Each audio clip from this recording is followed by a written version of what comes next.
どうしよう。せっかくだからちょっとトリケトラについて若干喋る解説というか、解説っていうか、あんまりあれです。あんまりめちゃくちゃ詳しくおしゃべりするわけではないんですが、ちょっと待って。これ。本当に、モチーフについてのお話って感じですかね。まず、1曲目から言うと、でもそんな、本当に軽く振るぐらいですが、1曲目はトリケットラっていうね、そのタイトルのもので、皆さん、トリケトラっていうと、なんか、トリケトラのそのアルバム自体は、とりあえず、ちょっと西っていうか、ヨーロッパ系の、地域的にはヨーロッパ系のアルバムにしようっていうことで、前のグレイシャーがわりかしアジア寄りのちょっと楽曲の雰囲気で作ってたので、今回だから、ちょっとケルトな感じとかを入れた、ヨーロッパ系の、そうね、アルバムでいきますってなって、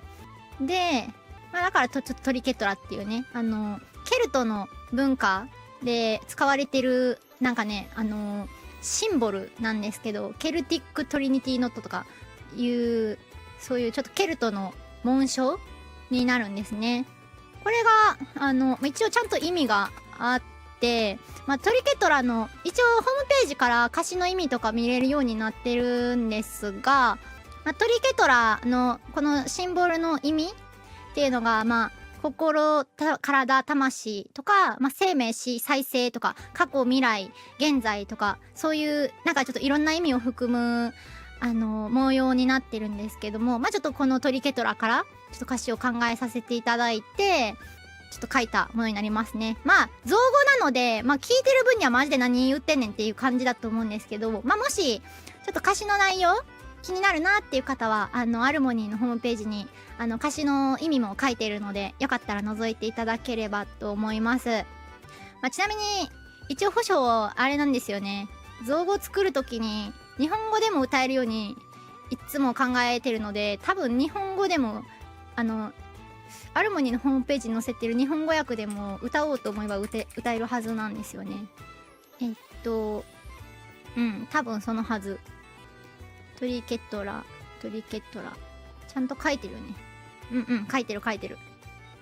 そうそう。造語で、この曲歌ってみたいけど、造語なんか、むずいんだがってなったら、日本語で歌ってみて。日本語でも一応音をはめできるようになって、割となってる。割とそうしてるので。今回、造語結構苦戦したな、保証。本当に。結構苦戦した。だからね、結構造語で歌うの、トリケトラは結構難しいと思います。保証でも割と苦戦したので歌うの。自分で作っといてあれですが、結構苦戦する造語で歌うの。なかなか譜面、ふわりが難しいと思う。造語で歌うと。で、トリケトラはこんなもんかな。歌詞の内容は、ホームページから見ていただければ。ソルダーリ、が2曲目のね、ソルダーリなんですが、これも同じく、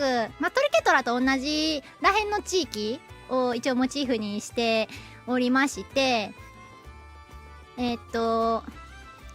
うだな。これは、そうね、トリケトラはほんで、あれだわ。これ言っていいのか、いや、やめとこ。これはちょっとやめとこう。シセイさんのインスピゲンまで、ちょっと口にするとこだったわ。あんま良くないかもしれないからやめとく。ソルダーリは、トリケトラと、地域的には同じとこらへんで、トリケトラよりもっと、トリケトラはもっと夢とか、楽園とかそういう、ちょっと、明るいというか、明るいか。明るかったり、ちょっとファンタジーな雰囲気のある曲なんですけど、トリケトラの方じゃないわ、ソルダーリの方は、どっちが戦って感じですね。歌詞聞いたらわかると思うけど。なんだっけ、これも、歌詞考えるときに調べながらやったわけなんですけど、これ意味を調べて、いただくとすごくわかりやすいんですけど、ソルさあ、シセさんがいつもソルダーリって言うからソルダーリって言っちゃった。ソルドゥーリかもしれんが、まあ、これが戦士のことを言うんですね。古代ケルトの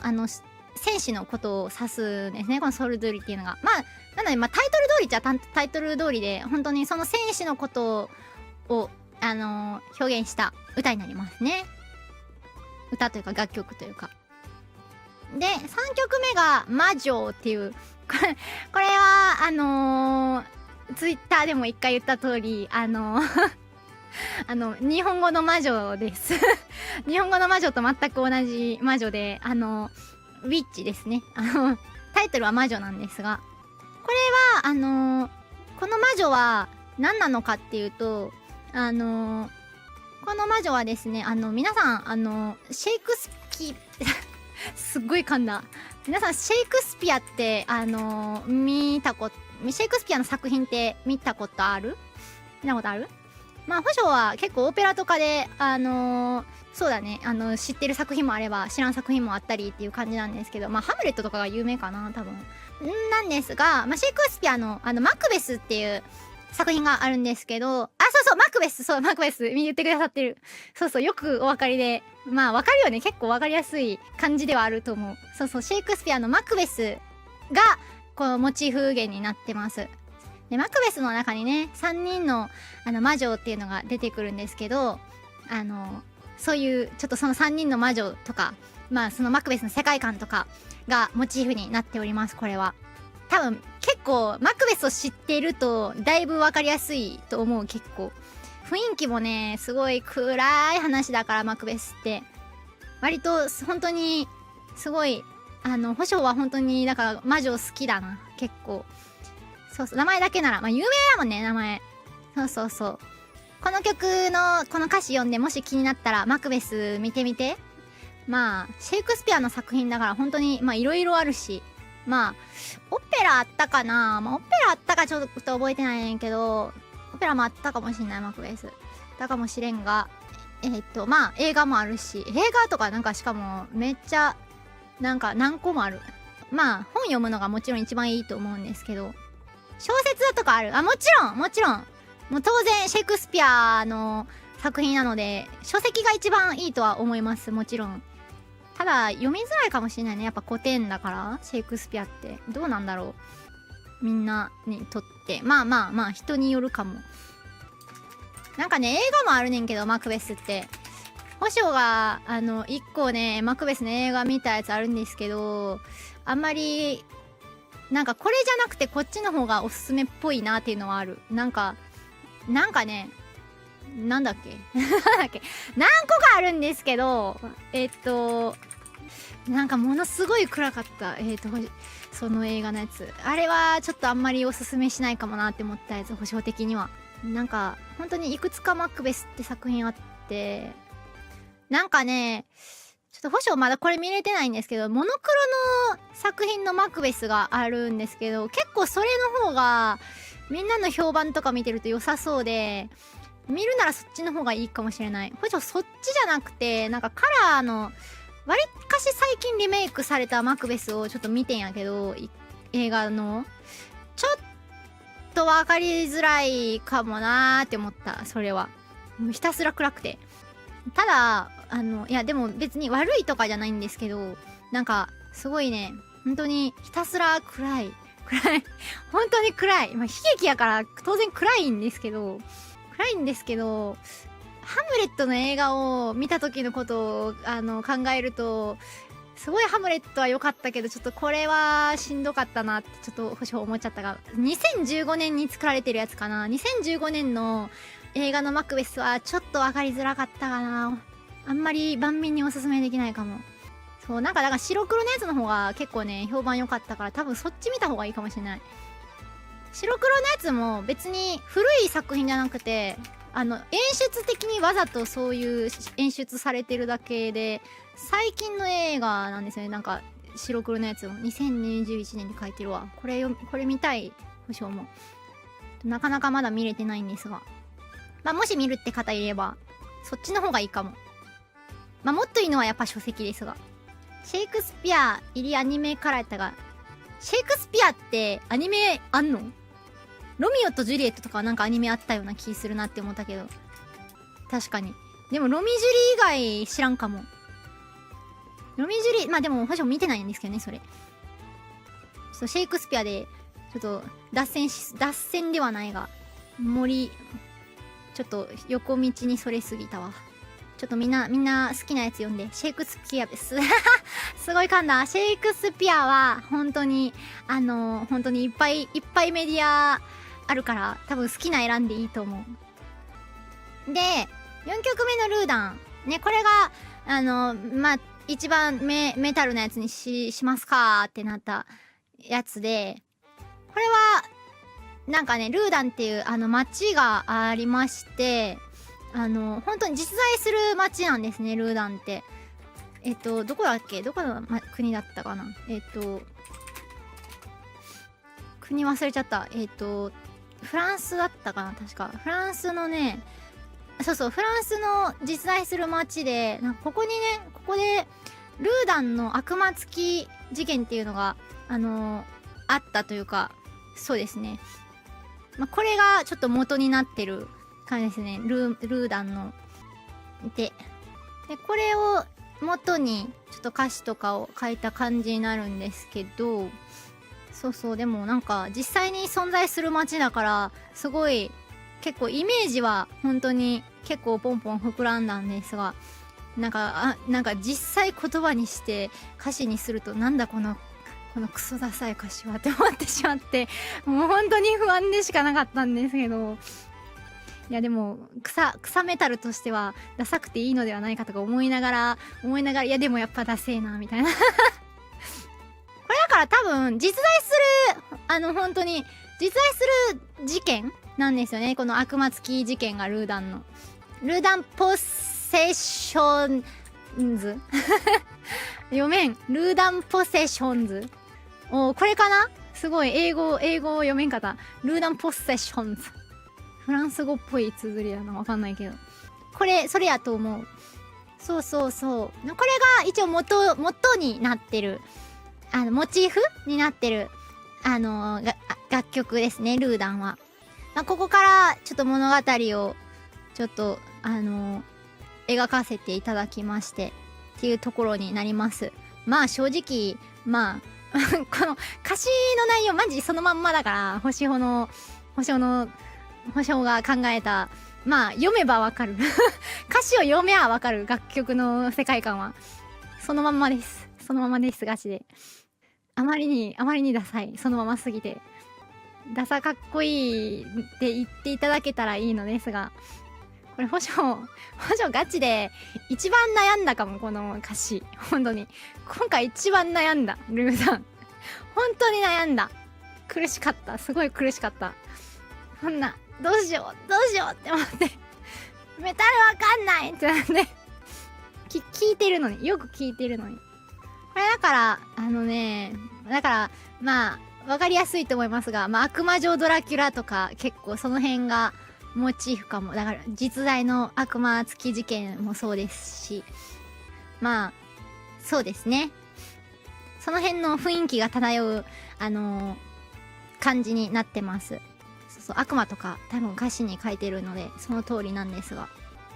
でも待って、そのまんまってたけどわかる？これ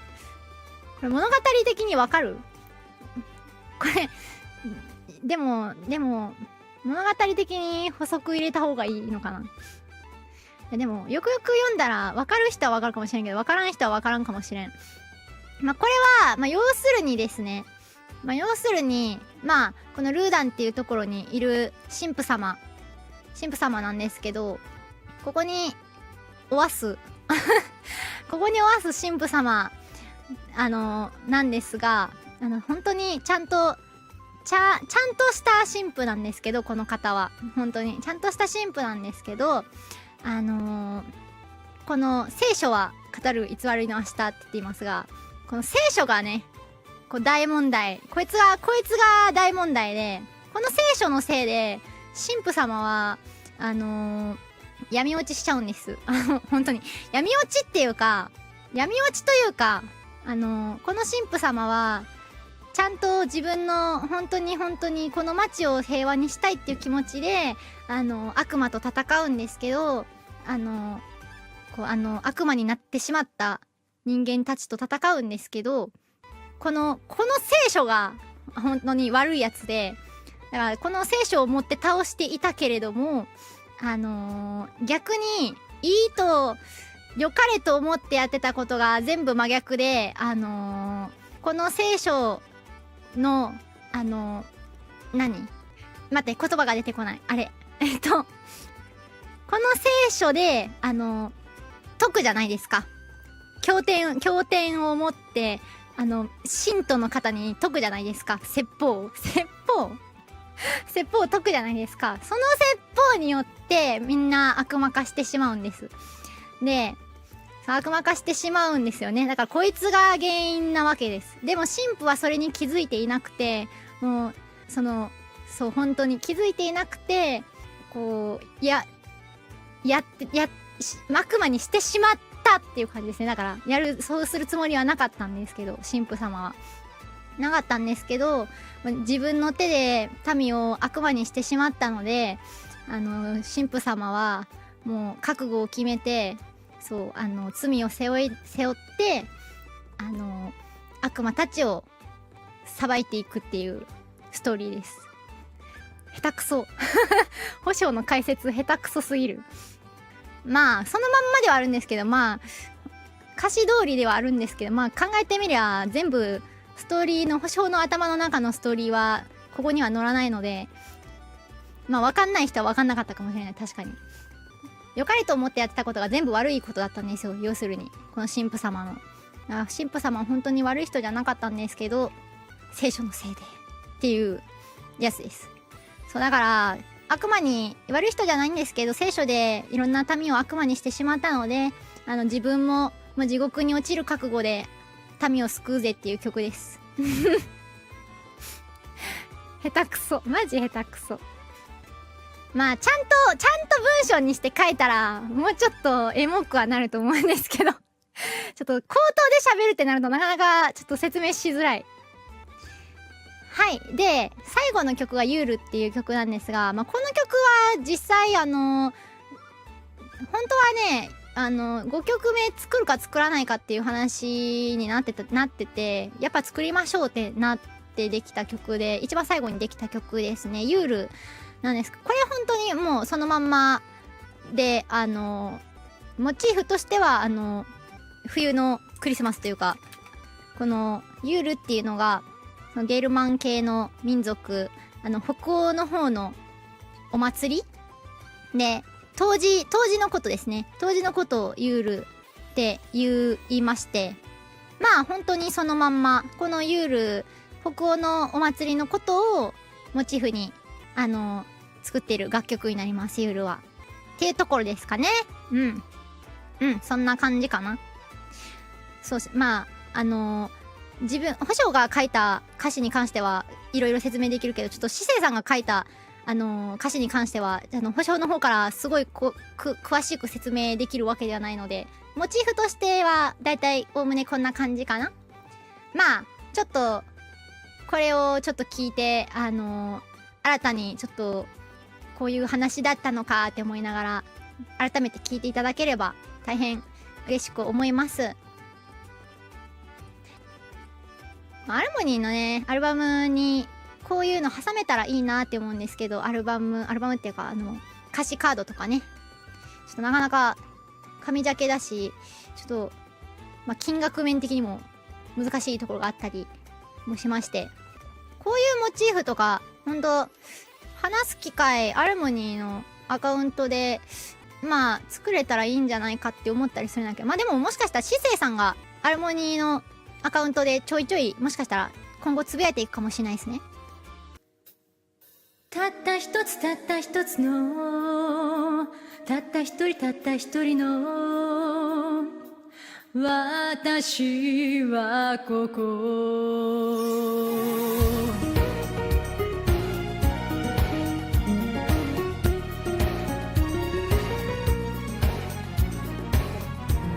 瓦礫の胸息もできない